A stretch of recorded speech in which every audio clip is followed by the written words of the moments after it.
How's it going, guys? My name is RighteousNicky and welcome finally to another Overmind game.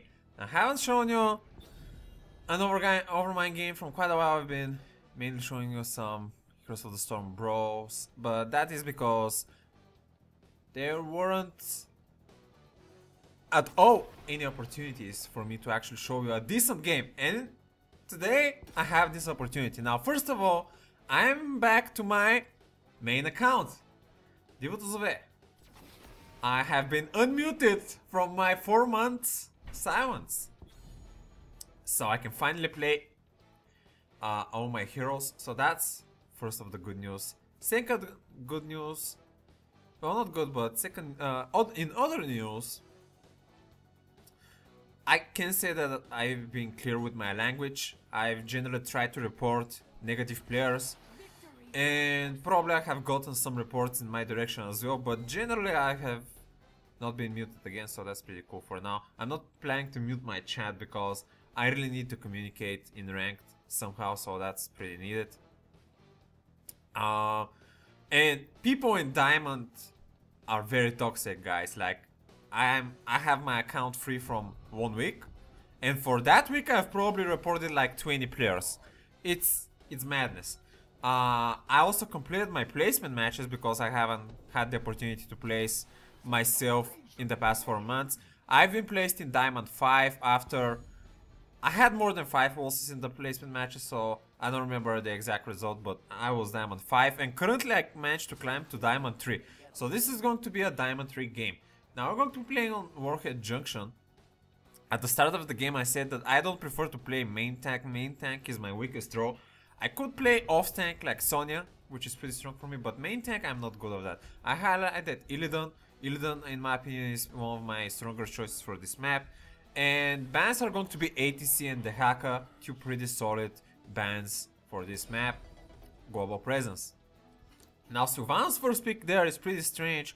They could definitely go for a split push Sylvanas strategy, and as well as if they get some kills they can just push freely for siege damage Sylvanas. So that makes sense. We got Nazeebo, and on Nazeebo you have to be a good Nazeebo player to play that, so that's decent, I guess. Anubarak is currently the main most picked tank in the meta. He's pretty good versus spell damage, so that's pretty cool. They picked Kerrigan. That's a very aggressive pick. Can be very easily countered early on. Maybe he's a good Kerrigan player. Arthas is also one of the big contestant tanks. Now, I see a Kerrigan and I'm going to ban Zarya. Zarya has a very good shoot synergy with Kerrigan, allowing her to be more tanky and more confident in diving, in just engaging. They banned Muradin. I don't know about the Muradin ban. Maybe they're a bit afraid of the stuns, but that's okay. We're going to get Varian. I think he's going to play Town Varian, so another main tank is cool. Our guy here is trying to pick something like a mobile DPS.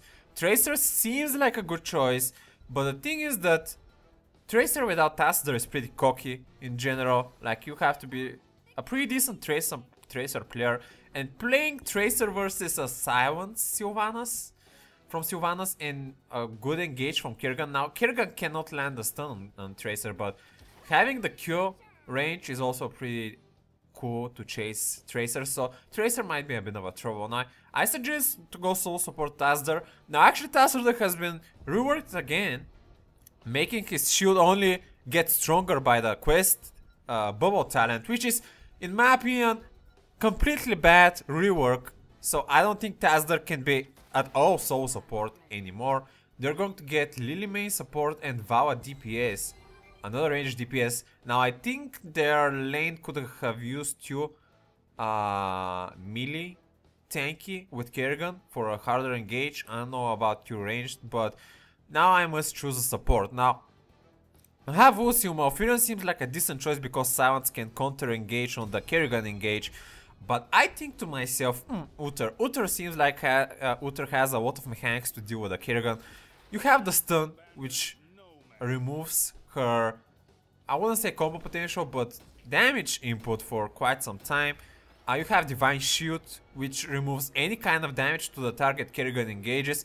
And I think that that is probably one of the biggest strengths of Uther, is that if Kerrigan engages on someone and lands a stun, then it's pretty logical that the entire enemy team is going to try to focus that stun target. And that means the Divine Shield comes in big play here because it mitigates all that damage. Wow. Silence from Ophiren.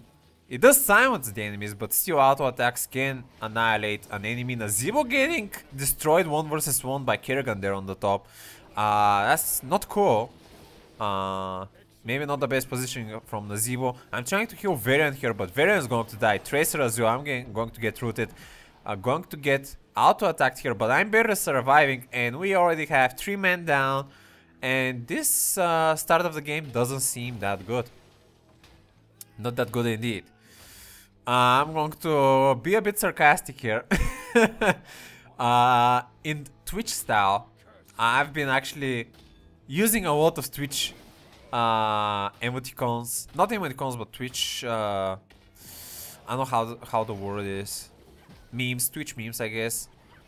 In my communication with generally players. So I hope they don't find him that negative. I personally think they're quite some fun when used in proper situations, but generally let's start talking about the game. Now, I picked for level 1 the mana regen talent. For a support Uther, this is probably the core talent that you need. Oh, Tracer going to die to Arthas there. This doesn't look good. I'm trying to survive as best as I can with my W, but yeah, things are not going very well for my team. So the mana regen talent actually allows you to sustain heal team fights with Uther, because if you don't have this talent, if you use like 4 heals, like 2 times your Q and 2 times your W, and sometimes your, let's say, stun and 1 times your ultimate, well, you're out of mana. That is, by the way, an excellent choice from Kerrigan to go for the cleave talent, so she can not only easily escape from zombie walls, but generally cleave build allows you to build up a better shield in melee and auto attack, so that's a pretty cool thing to have as a Kerrigan. I'm going to go for the protective shield, considering they're going to be having a comp that is going to be focusing 1 main target, then the shield might be pretty useful to save someone. Now, I'm sending some very big kills on the Tracer here. Tracer is trying to do her best to damage Arthas, but the poke from Lily is damaging Tracer quite a bit. Now we're trying to get on the Lily there. The pulse bomb didn't land, unfortunately, and since we are in a very bad position, I'm going to shoot myself, but Kerrigan engaging there. Too many people to escape from. Enemy nuke launching. My spirit form is going to die, and generally overall around the map a lot of our teammates are dying. 1 to 7. It's a very bad score to start off. Very bad indeed. So we're generally going to try to soak, I guess, for now, and try to get some opportunities like this one. I managed to land my stun just before the Kerrigan stun landed, so we can have her near us. She's trying to escape, but another charge from Varian and another stun are going to close down Kerrigan and allow us to get a kill finally. Now, it's not really about the kill or the experience that you get from the kill. It's about having that enemy player away from the map, like having her presence negated, so we can maybe soak a bit more confidently or do some other ganks uncontestedly. For level 7 I went for the cleans. Now the thing is that the only thing I can cleanse is, well, Kerrigan's engage if the stun lands and Arthas' root. And as well maybe Vala's stun from Vengeance, but that's a mini stun, so yeah, that's not going to be that easy to cleanse. But generally from the 3 talent choices, I thought that... Oh, Varian died there to Arthas, pretty unfortunate. Generally I thought that the cleanse might be a bit more useful than the other 2. Now, they're actually going to be reworking Uther tomorrow in Europe, today in NA. And I really want to actually show this game before the Heroes of the Storm patch. Not patch, but Heroes of the Storm 2.0. There are going to be some reworks, change to the currency system, which I really like as a free-to-play player. I'm going to be super happy with having the opportunity to get any skin in the game. It's going to be with RNG, but still, it's something that I really look forward to. Getting a wanted skin for a hero is going to be very nice. Now, what I really don't like is, I'm not really sure, but I think they're removing the master skins.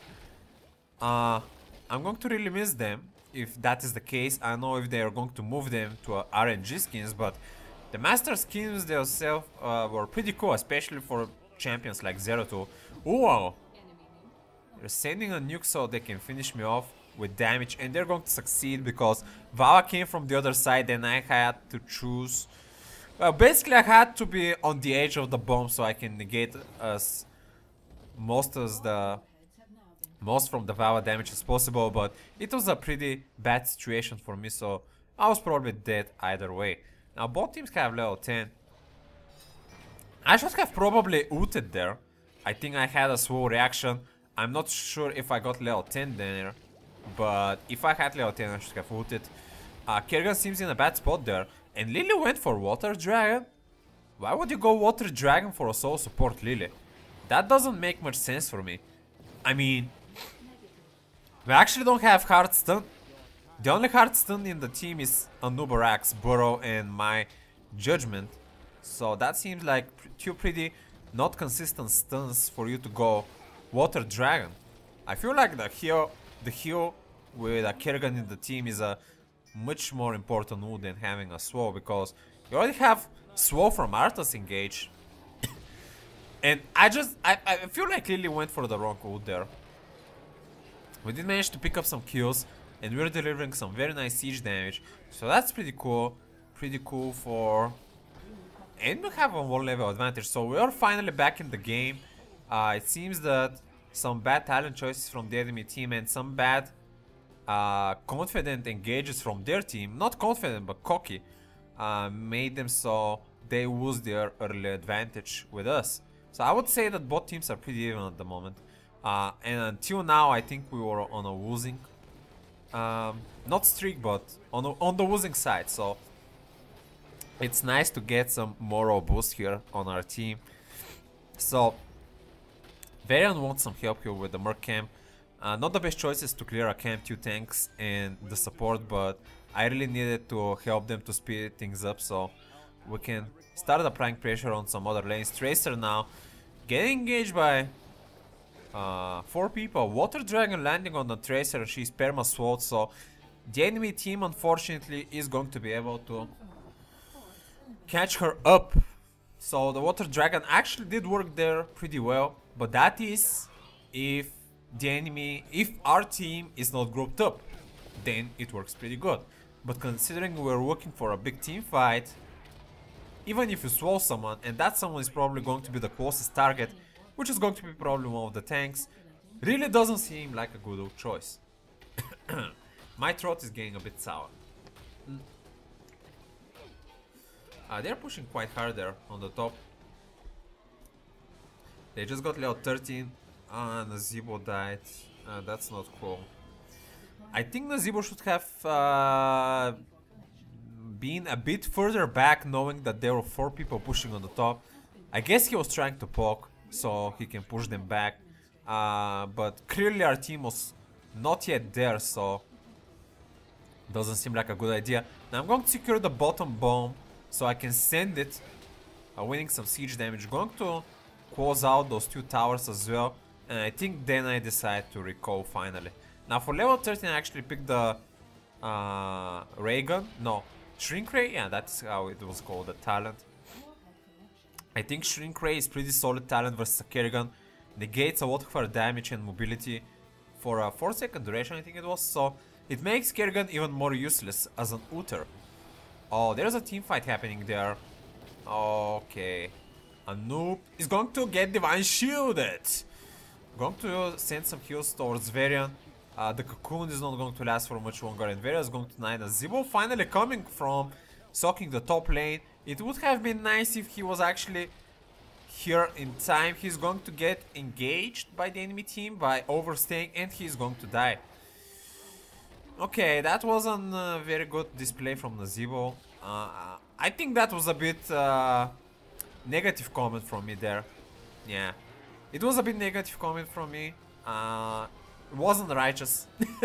But him throwing the ball for me picking Uther, it's not a good thing to say.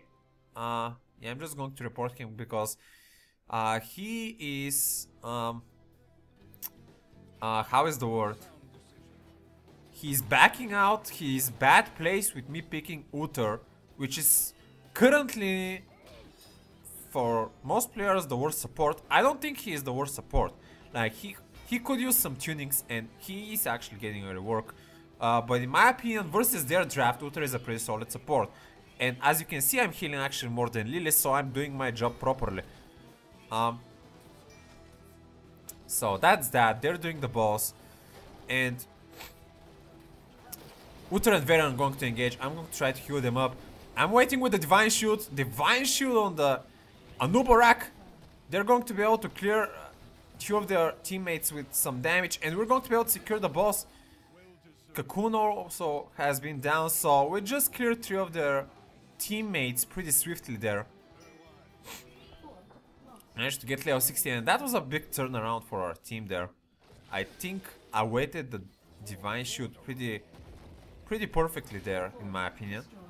If I used it a bit early, it would haven't been that quick, because it was a very, how is the word, intense moment for the boss to contest. So I guess they thought that they were going to kill the Anubarak, but when they saw the Divine Shield, they got tunnel visioned and got this focus there, in my opinion. Anyway, that went pretty well for us. Now Varen getting swallowed. I'm going to cleanse him. Cleanse actually works pretty well versus Lily's ult as well. If you wanna believe that, I wasn't planning that she's going to pick that, but having a Nazibo getting caught again by Arthas, he did place a pretty nice zombie wall, zoning himself away from Arthas, so that was pretty good. Pretty good play from him. But generally that shouldn't be happening. I'm trying to heal him. He's going to get yet again engaged by the enemy team. Anubis trying to peel for him. I'm trying to defend him. Going to toss the Divine Shield because I see he's getting perma-sword. Tracer is going to finish out the Arthas. Cocoon on the Vawa just getting destroyed. We're going to get silenced and perma-stunned. Kerrigan pretty well, but we are also low. I'm trying to heal as much as I can.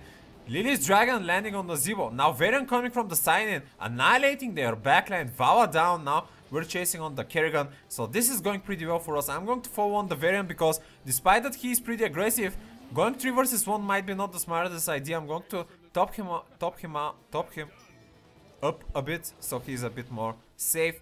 And another great team fight for our team there. We're going to land a lot of the bombs as well. So things are going pretty well for us. 3 levels advantage at the moment.